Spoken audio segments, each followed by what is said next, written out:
고린도전서 12장 12절부터 27절까지 교독합니다. 몸은 하나인데 많은 지체가 있고 몸에 지체가 많으나 한 몸임과 같이 그리스도도 그러하니라.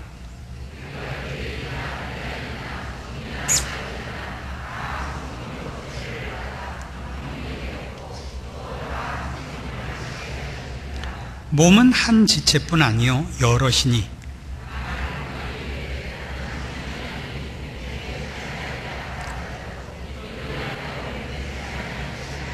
또 귀가 이르되 나는 눈이 아니니 몸에 붙지 아니하였다 할지라도 이로 인하여 몸에 붙지 아니한 것이 아니니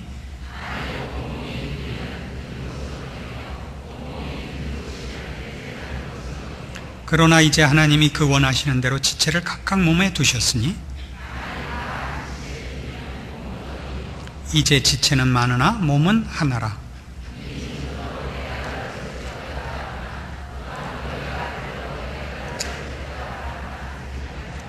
이뿐 아니라 몸에 더 약하게 보이는 지체가 도리어 요긴하고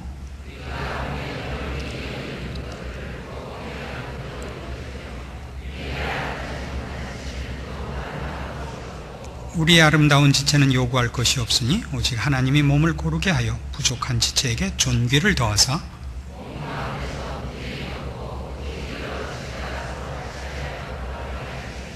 만일 한 지체가 고통을 받으면 모든 지체도 함께 고통을 받고 한 지체가 영광을 얻으면 모든 지체도 함께 즐거워하나니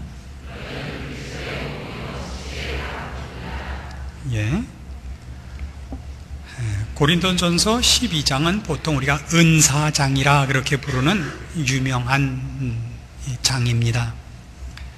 그러나 우리가 지난 몇 시간 동안 이 12장에 들어와서 생각한 몇 가지 안목을 가지고 볼 때 은사는 유익을 위하여 준 것이요 결국은 그것이 사랑으로 연결되는 하나님께서 베푸시는 은사의 방향과 목적을 우리가 정의할 수 있었습니다. 그래 놓고 보니까 은사는 그걸 가진 사람들이 그 은사로 말미암아 자랑을 하거나 자기의 영성을 증명하거나 하나님과 자기와의 특별한 관계를 증명하는 것으로 사용하는 것이 아님을 보았습니다. 그래서 어떤 의미에서는 고린도전서 12장은 은사장이라고 얘기할 수가 없습니다. 오히려 교회장이라 이렇게 얘기하는 것이 좋겠습니다. 왜냐하면 앞에 있었던 8절부터 11절까지도 보시면 성령의 은사를 쭉 나열하는 데 있어서 8절에 있는 바와 같이 지혜의 말씀, 지식의 말씀, 믿음, 병 고치는 은사, 능력 행함, 예언, 영들 분별함, 각종 방언 이런 모든 것을 뭘로 묶었냐면 11절 이 모든 일은 같은 한 성령이 행하사 그 뜻대로 각 사람에게 나눠주시느니라. 같은 한 성령, 동일한 분이 하셨고 그분 혼자서 하신 거라고요.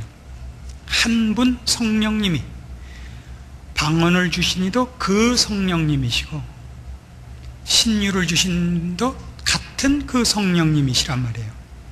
그래 놓고 12절로 들어오면서 지금 17절까지 모두 무슨 얘기로 모아지냐면 무엇을 가졌든지 다 하나라 한 몸이라 하는 대로 모아지는 것을 봅니다. 그래서 우리가 여기서 뭘 보느냐 하면 이런 은사 저런 은사는 다 지체라.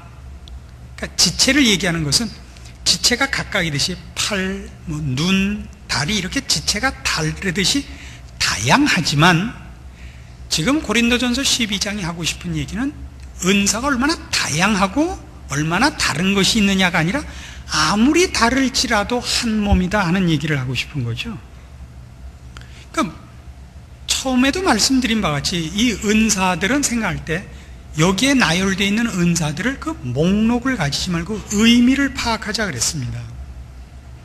그 모든 은사들은 유익함을 위하여 준 것이라고요. 그러나 언제나 실패는 어디서 오느냐 하면 자기가 가진 은사로 말미암아 교회에 유익을 주는 것이 아니라 자기 증명으로 갔죠. 그래서 남 다르다는 대로 가지 않았습니까? 네가 갖지 못한 걸 나는 가졌다. 네가 가진 것보다 내가 가진 것이 더 중요하다, 더 귀하다. 그러나 고린도전서 12장은 은사를 그렇게 쓰는 것을 요구하고 있지 않고 아무리 다르고 아무리 유별나도 다 한 몸이라, 지체가 아무리 달라도 다 합쳐서 한 몸이죠. 다 합쳐서 한 몸이라는 건, 몸이라는 건 어떤 지체와 지체가 부속품이나 무슨 어떤 부분으로 나뉘었다는 얘기를 하고 싶은 것이 아닙니다.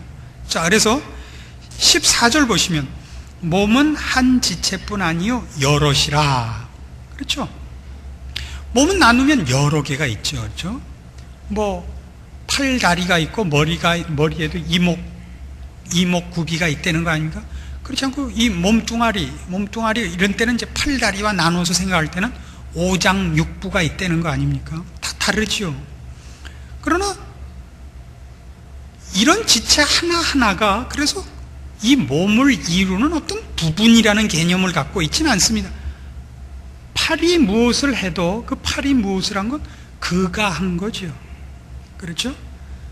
그가 사과를 훔치다 잡히면 내 팔이 훔친 것이 아니라 그가 훔친 것 아닙니까? 그래서 그 유명한 이런 변명이 있지 않습니까? 당신은 왜 잡혀 들어왔는가? 길거리에 떨어진 그 새끼줄 하나 주워왔다가 잡혀왔다. 새끼줄을 주워온 게 왜 죄냐? 그래서 나중에 보니까 그 끝에 소감에 있더라. 이 얘기 아닙니까? 그러니까 이건 내가 아니고 내 팔입니다. 이런 변명은 없단 말이죠. 그렇다고 해서 내 몸 중에 내 팔이 그랬구나, 그러니까 팔을 자르자, 이렇게는 안 하죠. 내가 했다죠. 바울이 여기서 정확히 우리에게 알리고 싶은 건 바로 그겁니다. 그렇죠? 그래서 각각 가진 지체, 그러니까 각각 가진 은사가 우리 몸의 지체와 같이 다른 기능과 다른 어떤 직분을 갖고 있다고 해서 그가 다른 것과 자기를 구별시켜서 생각한다는 건 얼마나 잘못 생각하느냐 하는데 초점을 갖고 있지, 은사가 어떻게 다른 것들이 있고 어느 은사가 어느 은사보다 어떻게 고급하고 허락된 은사들이 각각 맡은 기능이 어떻게 다르냐는 여기는 전혀 그런 걸 목표로 하고 있지 않단 말입니다. 방언은 어떤 유익이 있고 예언은 어떤 유익이 있고 신유는 어떤 유익이 있으며 어떻게 하나님이 쓰려고 주셨는가, 이런 데 대한 설명은 전혀 없어요. 전혀 없다고요. 오히려 무슨 얘기만 있다고요. 그것이 다 경쟁하지 마라, 자기를 유별나다고 생각하지 마라, 다 한 몸이니라. 그래서 무엇으로 가고 있냐면 다 다르지만 다양하지만 통일된 것이라 한 몸이라 이렇게 가고 있죠. 다 한 몸이라 17절 만일 온몸이 눈이면 듣는 것은 어디며 온몸이 듣는 것이면 냄새 맡는 것은 어디뇨. 눈이 온몸을 대신하지 않습니다. 몸 중에 일부분에 불과합니다. 내가 가진 것으로 인하여 자기가 모든 몸과 비교해 갖고도 독특하고 우월한 것이라고 생각하는 것은 잘못 생각하는 것이다 이거죠. 20절 이제 지체는 많으나 몸은 하나라. 그렇죠? 모든 생각이 자꾸 일로 모이고 있지, 이렇게 생각을 어떻게 많은가 하는 다양한 것을 설명하고 정리하려는 데는 목적이 없단 말입니다. 27절 너희는 그리스도의 몸이요 지체의 각 부분이라. 한 몸이다는 통일성에 강조점이 있지 다양함에는 강조가 없습니다. 다양함을 인정합니다. 그러나 통일성에 강조가 있습니다. 근데 한 걸음 더 나가서 여기는 중요한, 얼뜻 봐서 보이지 않는 중요한 내용이 하나 포함됩니다. 우리 모두가 그리스도의 몸이라 하는 얘기 속에는 어떤 내용이 그래서 포함되느냐면 신자는 누구나 몸의 일부여야 되는 겁니다. 그렇죠? 신자 자신이 몸이며 아까 얘기한 것처 내 팔이 무엇을 했든지 그게 나로 취급되듯이, 그러나 어쨌든 받은 은사는 이 몸 중에 어떤 부분으로 소속되어 있죠. 그래서 어떤 얘기가 가능해지냐면 모든 신자는 은사를 갖고 있는 겁니다. 그러니까 지금 고린도전서 12장 12절에서 27절까지 이 내용 속에는 어떤 중요한 얘기가 있느냐 하면 눈이다, 코다, 귀다, 입이다, 손이다, 발이다 하는 것만이 몸뚱아리라니 그건 다 몸의 부분이라고요. 그렇죠? 다시 한번 보세요. 17절. 만일 온몸이 눈이면 듣는 곳은 어디며 온몸이 듣는 곳이면 냄새 맡는 곳은 어디뇨? 그럴 수 없습니다. 그럴 수 없습니다. 우리 각자가 그리스도의 몸이라면 몸의 어떤 27절에 있는 것 같이 너희는 그리스도의 몸이요 지체의 각 부분일 수밖에 없습니다. 하나님이 우리에게 주신 어떤 이 몸에서의 어떤 직분이 있을 겁니다.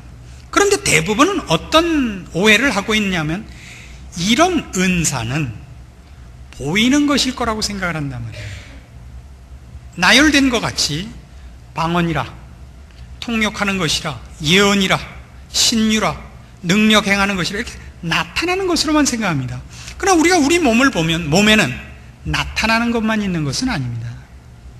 나타나지 않는 것이 있습니다. 23절 보시면 우리가 몸에 덜 귀히 여기는 그것들을 더욱 귀한 것들로 입혀주며 우리의 아름답지 못한 지체는 더욱 아름다운 것을 얻고 우리의 아름다운 지체는 요구할 것이 없으니 오직 하나님이 몸을 고르게 하여 부족한 지체에게 존귀를 더하사 몸 가운데서 분쟁이 없고 오직 여러 지체가 서로 같이 하여 돌아보게 하셨다 그럽니다. 그러니까 이 얘기 속에 어떤 것이 있냐 하면 귀한 것과 귀하지 않은 것이 있습니다. 그렇죠? 우리가 생각할 때 귀하다, 귀하지 않다라고 생각하는 것이 있습니다. 그걸 조금 한 발 더 들어가서 생각을 하자면 귀한 것이란 건 시선을 끄는 것과 시선을 끌지 않는 것이 있습니다. 다시 얘기해서 보이는 것과 보이지 않는 것이 있습니다. 우리는 사실은 위가 어디 있는지 보통은 생각을 안 합니다. 위가 아프기까지는. 머릿속에 뇌가 들어있는 줄 모릅니다. 그게 아프기까지는. 보이지 않는 부분들이 너무나 많은 것입니다. 근데 1차적으로 사람을 볼 때 보이는 것과 보이지 않는 것은 보면 보이는 것보다 보이지 않는 게 훨씬 많죠. 5장 6부는 다 안 보이죠. 일부러 갈라놓지 않는 이상은. 여기가 이제 중요해져요. 사도 바울이 우리에게 알게 하고 싶은 건 이겁니다. 어떤 네가 은사를 가졌느냐? 보이는 은사를 가졌냐? 그게 최고라고 생각하지 말라는 겁니다. 이게 보이지 않는 은사가 있다는 거죠. 보이지 않는 은사는 어떤 것이냐? 지금 얘기한 것 같이 우리 사람의 몸으로 생각을 하자면 이 몸 속에 감춰진 것일 겁니다. 그럼 그러면 우리는 사지나 이목구비보다는 이 몸뚱아리를 생각하는 게 더 먼저 아니겠습니까? 이쪽이 더 훨씬 중요한 거 아니겠습니까? 그래서 이렇게 가봅시다. 배를 생각할 때요, 배가 있고 승객이 있고 그리고 선원이 있습니다. 이 셋 중에 제일 중요한 건 뭡니까? 배와 선원과 승객 중에 제일 중요한 건 뭡니까? 배, 승객, 선원. 1. 배, 2. 승객, 3. 선원. 준비하셨어요?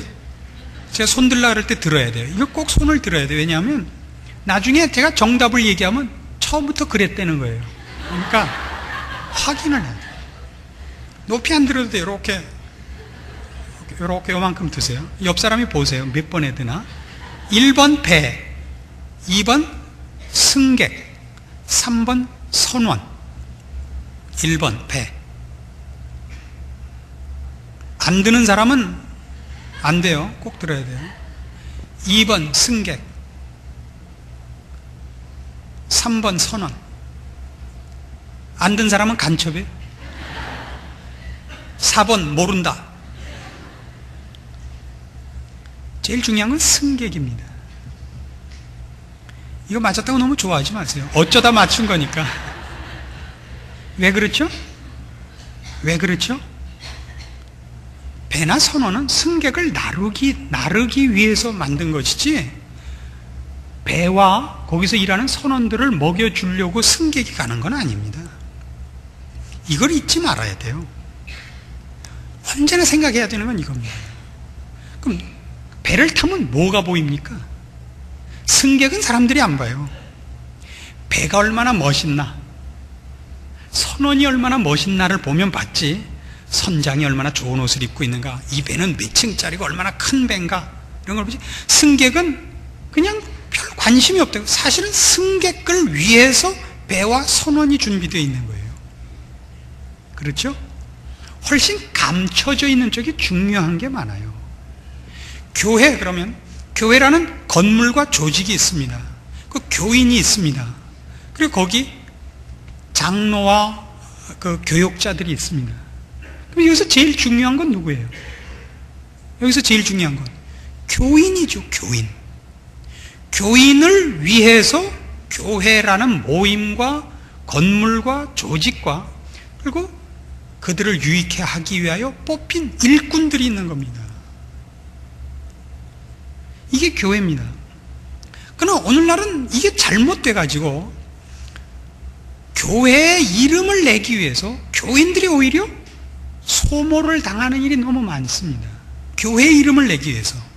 어느 교회 그러면 뭣도 하고 그랬고 너무나 멋있는 일을 많이 해갖고 그 교회 그러면 너무 이름이 났는데 교인들 자신은 허덕이고 있는 거예요. 그러니까 황제가 살 멋있는 궁궐을 짓고 만리장성 쌓다가 백성은 다 죽은 거예요. 그건 참 넌센스입니다. 지금 이 은사에 관해서 우리가 분명히 알아야 되는 건 그겁니다. 나타나는 은사란 어떤 의미에서는 그런 역할들입니다.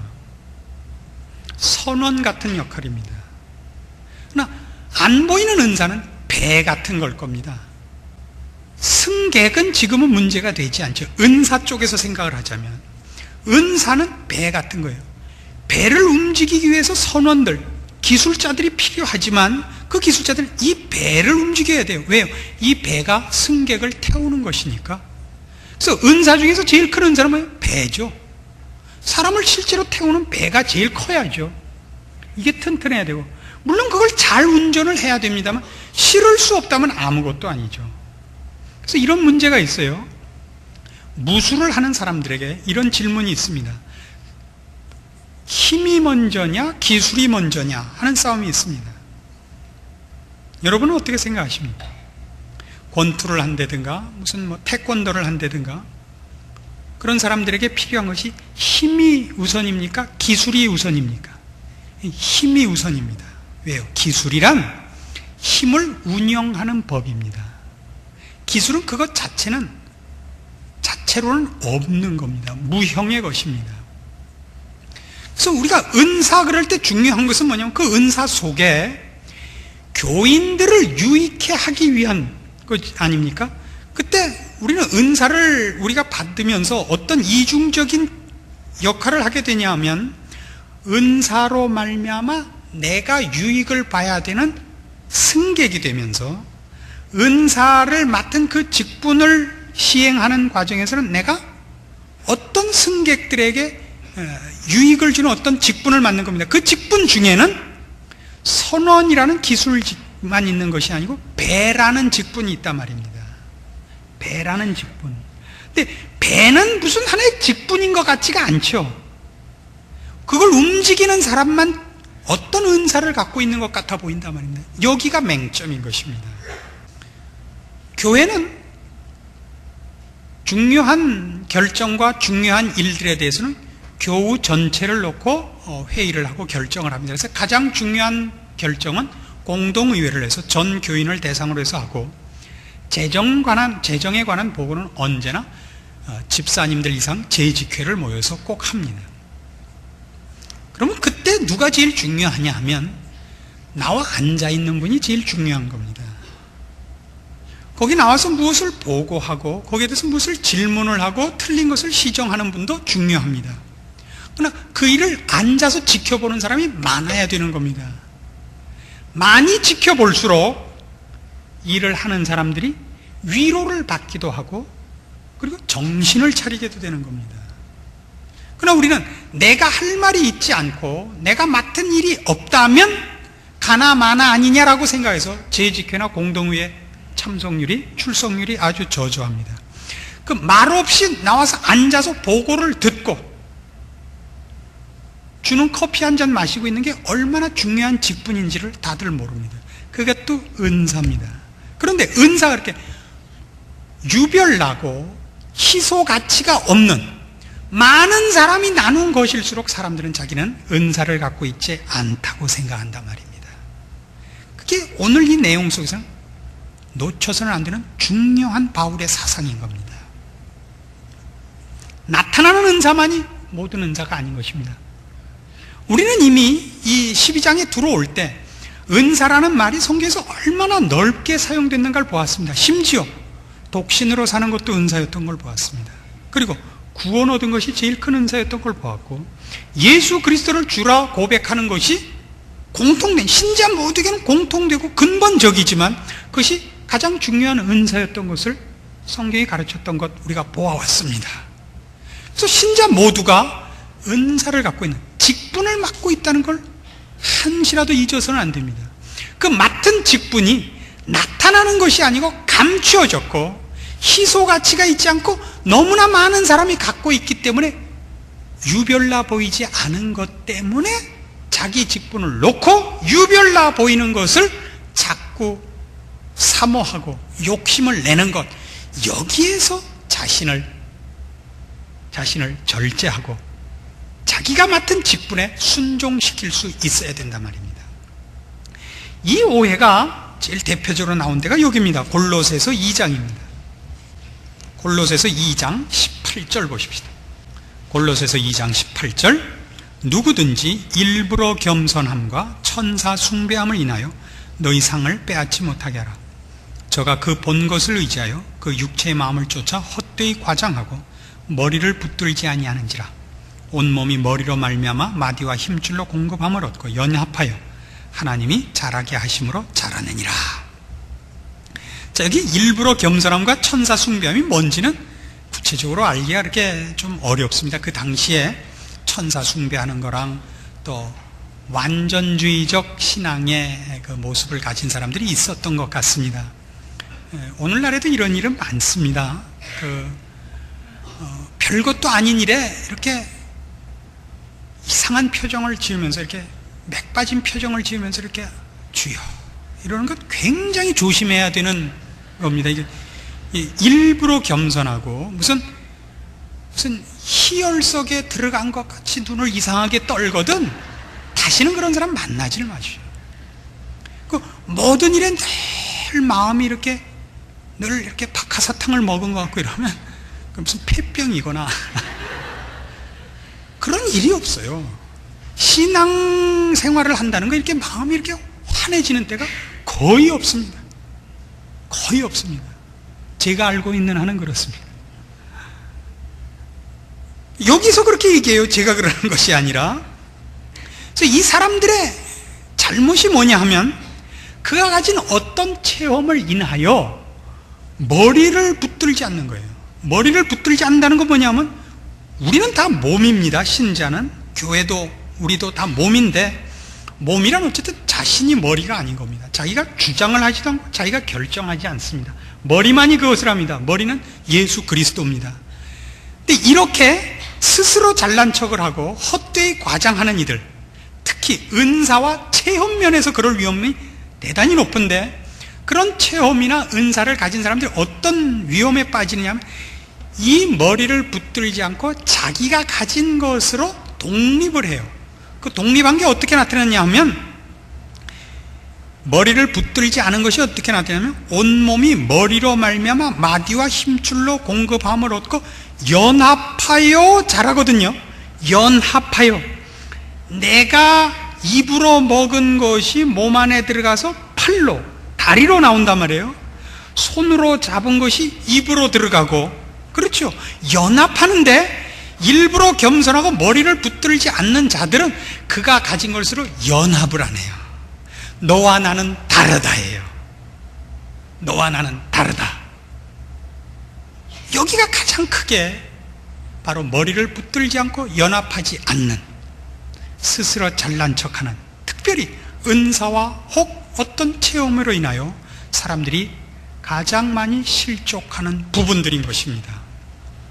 그래서 여러분이 어떤 은사를 가졌든지 혹은 누가 은사를 가졌든지 간에 그 사람이 그것으로 인하여 연합하는가를 보시고, 연합하여 유익을 나누는 간을 보셔야지, 그가 독립하고 그가 경험한 것으로 자기를 독특하게 만들어 머리를 붙들지 않거든 경계하시라 말입니다. 그리고 그런 거를 여러분 마음의 욕심에서 끊어버리라 말입니다. 그래서 이 식의 요구는 성경 어디에나 나오는 사상입니다. 에베소서 4장으로 가보시면 4장 13절 보세요.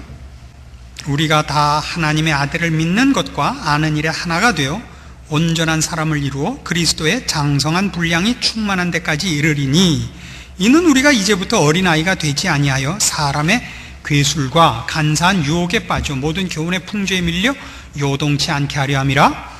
오직 사랑 안에서 참된 것을 하여 범사에 그에게까지 자랄지라. 그는 머리니 곧 그리스도라. 그렇죠?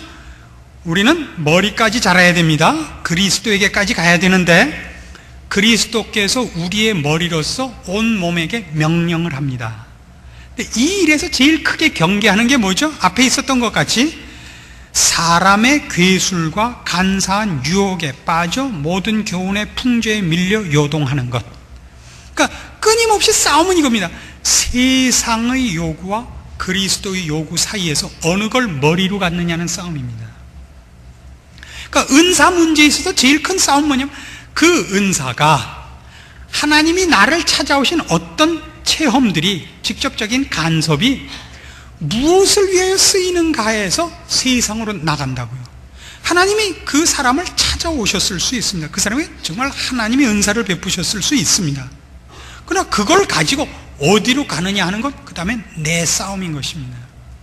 그걸 우리의 머리 대신 그리스도의 요구를 따라, 즉 지금까지 우리가 살펴본 바와 같이 하나님께서 은사를 베푸시는 것이 유익을 주기 위한 것, 나누어 유익하게 하는 것, 나를 생각하지 않고 이웃을 내 몸같이 생각하는 우리 예수 그리스도께서 우리를 위해 이 땅에 오신 것 같이 내가 사는 것으로 가지 않고, 이 세상 법칙같이 내가 살기 위하여 남의 시체를 디디고 일어서야 되는 싸움으로 가느냐라고 물어봐야 된단 말이죠.